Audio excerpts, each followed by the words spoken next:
सबसे पहले भगवान भोलेनाथ के चरणों में प्रणाम करती हूँ, मेरा प्रणाम स्वीकार हो। आदि शक्ति माँ भवानी गौरा के चरणों में प्रणाम करती हूँ, मेरा प्रणाम स्वीकार हो। सभी देवी देवताओं के चरणों में प्रणाम करती हूँ, मेरा प्रणाम स्वीकार हो।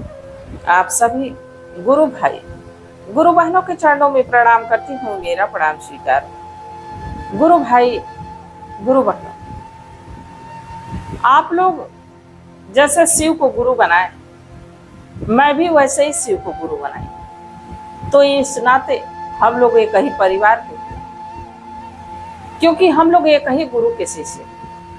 जब शिव को गुरु मान ही लिया, शिव को गुरु समझ के हम लोग उनके बताए हुए मार्ग पे चल रहे, तो इसमें कुछ कार्य भी जिनको पूरा करना चाहिए। हमारे बीच नीलम दीदी और हरिंदर भैया जैसे महापुरुष आए और हमें 3 सूत्र का ज्ञान दिए, शिव को गुरु बनाने के बारे में समझाए। तो ये तो शिव शिष्यता हुई। और शिव शिष्यता में रहते हुए जो कि अगर जो शिव पे विश्वास है, भरोसा है, तो चाहे हम कितना हो विकृत परिस्थिति में रहें, कितना हो हम जो कि उलझे हुए रहें, अपने जीवन नैया को खेते खेते कहीं कहीं हम डगमगा भी जाते हैं। तो जहां कोई नहीं साथ देता है, वहां साथ कौन देता है? हमारे शिव गुरु देते हैं, हमारे महादेव देते हैं। और हमारे गुरु तो ऐसे कि सबके तो देव हैं, हमारे तो महादेव, जिसके नाम के आगे ही महादेव जुड़ा है, उसका फिर क्या कहना। सब तो पिता, बाकी हमारे ये महादेव बाबा यानी सबके पिता वो। बहुत से ऋषि मुनि आए, बहुत से तपस्वी आए, शिव को गुरु बनाए, बाकी किसी ने ये नहीं बताया कि हमें भी शिव को गुरु बनाना चाहिए। पर हमारे बीच नीलम दीदी और हरिंदर भैया ने जो आस, जो उम्मीद उनके भीतर चल रही थी, उसको जागृत किया और जन जन लोगों में इस बात को पहुंचाया, इस बात को बताया कि शिव को गुरु बनाना चाहिए। तो हम तो उनके ऋणी हैं, हम तो उनके आभारी हैं।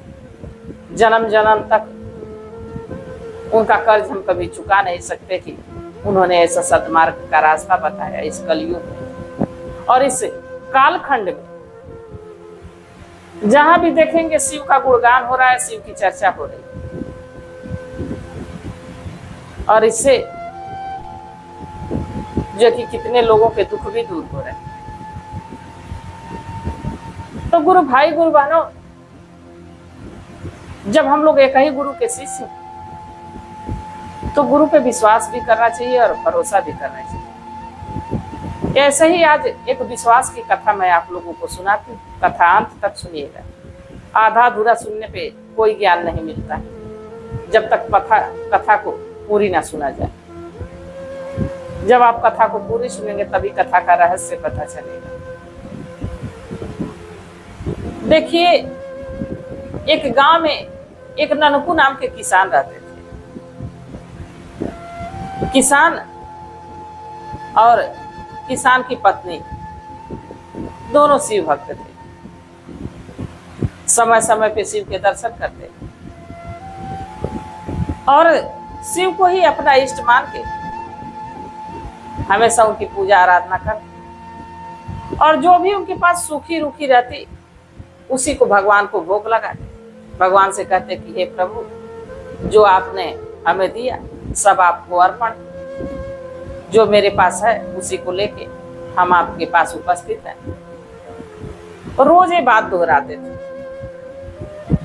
जो किसान रहते उनका छोटा सा खेत रहता, खेत की बुआई करते, और इस बार संयोग ऐसा रहता है कि खेत की फसल जो रहती है बड़ी अच्छी लगी रहती है, हरियाली चारों तरफ छाई रहती है। किसान और उसकी पत्नी देख के ननकू दोनों बड़ा खुश होते हैं। ननकू कहते हैं कि देखो भाग्यवान, इस बार की अगर जो फसल अच्छी हो जाती तो इस फसल को बेच के हम लोग भी अपना एक मकान पक्का बना लेंगे, झोपड़ी से निजात मिल जाएगी, अब झोपड़ी में रहना नहीं पड़ेगा। ननकू की पत्नी भी बड़ा खुश होती, कहती है सही कहती। एक दिन ननकू सोया रहता तो उसके दिमाग में यह आता है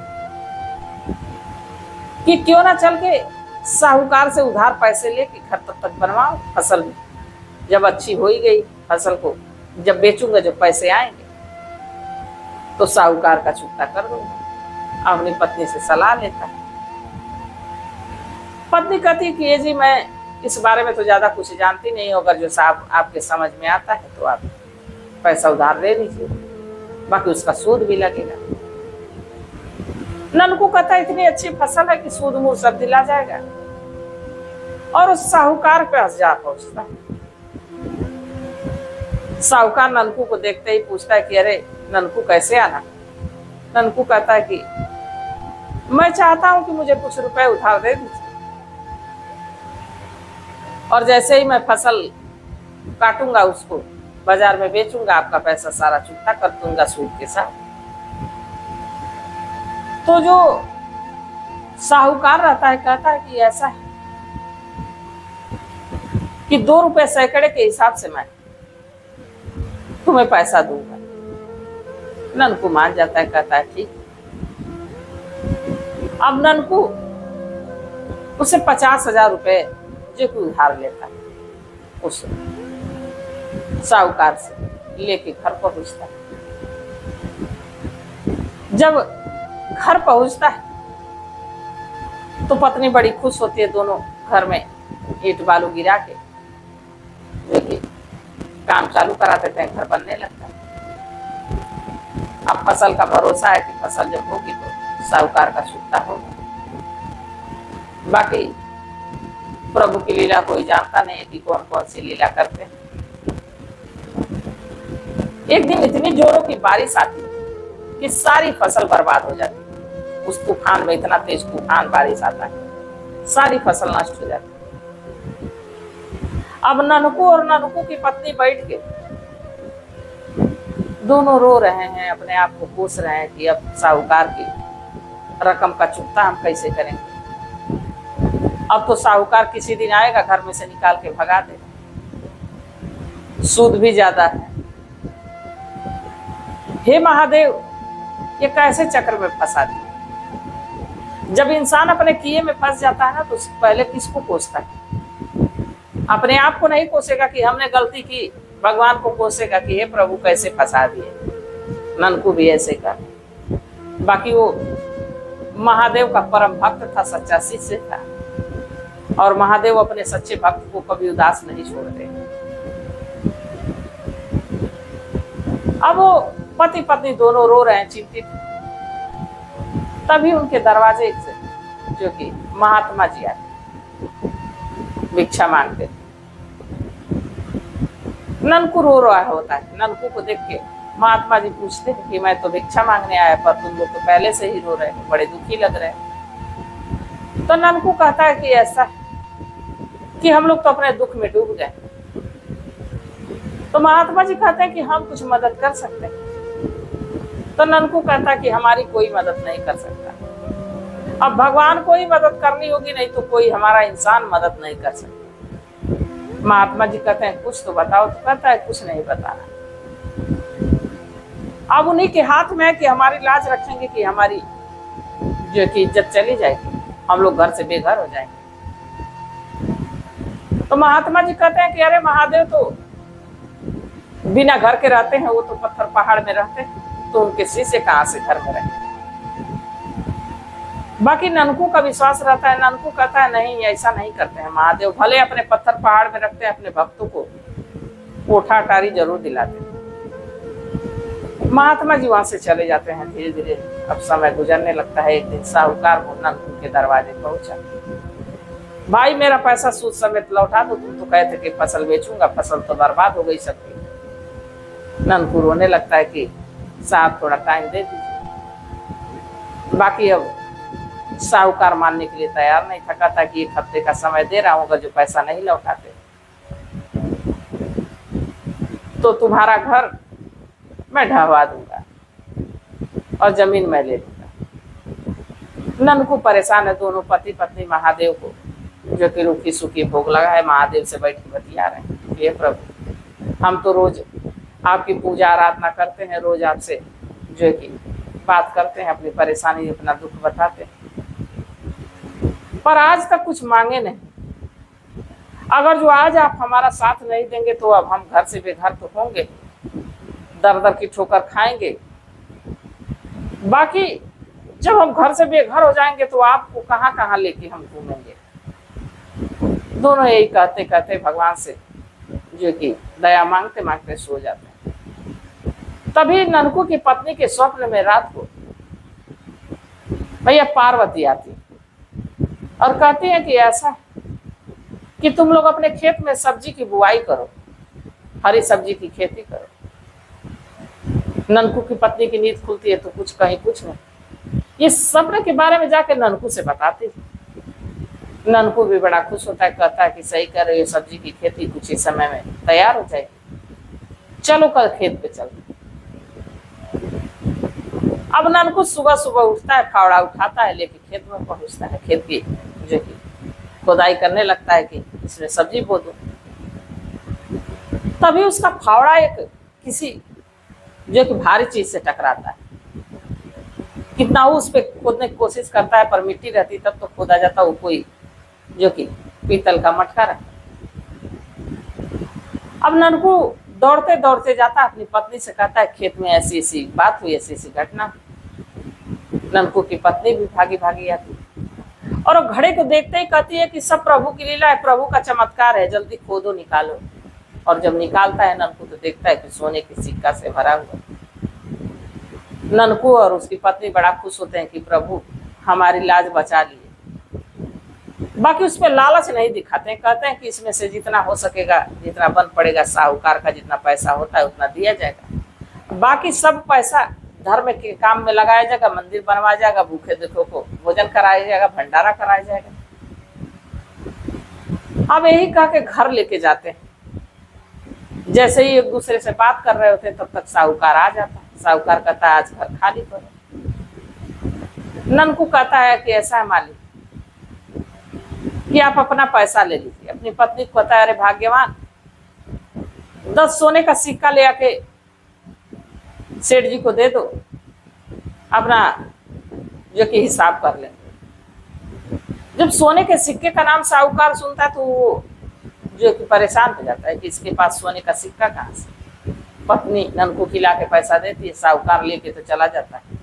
पर कहते हैं ना कि जितना किसी के दुख से कोई दुखी नहीं होता है, किसी के सुख से दुखी हो जाता है। अब साहूकार को चिंता पकड़ लेती, वो दूसरे की चिंता में मरने लगता है कि उसके पास पैसे कहाँ से आए। अब वो पुलिस के पास जाता है और जाके कहता है कि ऐसा है कि ननकू के पास सोने का सिक्का कहीं खजाना हाथ लगा है, वो तो सरकार का होना चाहिए। अब वहां पे पुलिस की एक टुकड़ी लेकर पहुंचता है। पुलिस वाले पूछते हैं ननकू से कि कहाँ से पैसे। अब ननकू कितना वो सच बता रहा है, बाकी तो कुछ फर्क नहीं पड़ा। हार मान के ननकू उस घड़े को ले आके जो कि देता।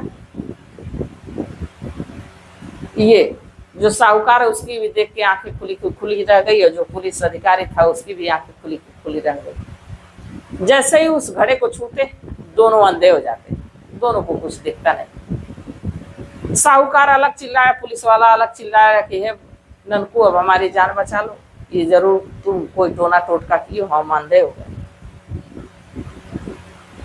जो ननकू रहता है कहता नहीं नहीं हम कुछ नहीं किए हैं, सब प्रभु किए। अब वो लगता है महादेव से दया मांगने की, हमारे वजह से इनकी आंखें चली गई, हे प्रभु इनकी आंखें लौटा दीजिए। जब लगातार दया मांगता है तो महादेव की कृपा होती है, दोनों को दिखने लगता है, उनको अपने गलती पे पछतावा होता है। कहते हैं ननकू ये तुम्हारा ही धन। साहूकार और पुलिस वहां से चली जाती है।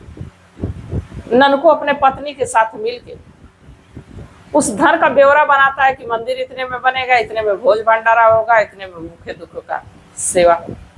और ऐसा ही करते हैं और महादेव की शरण में अपने जीवन को गुजारने लगते हैं। तो ये ननकू का विश्वास था कि भगवान हमारी मदद करेंगे। अगर जो हमको आपको विश्वास होगा, भरोसा होगा, तो महादेव हमारी भी मदद करेंगे।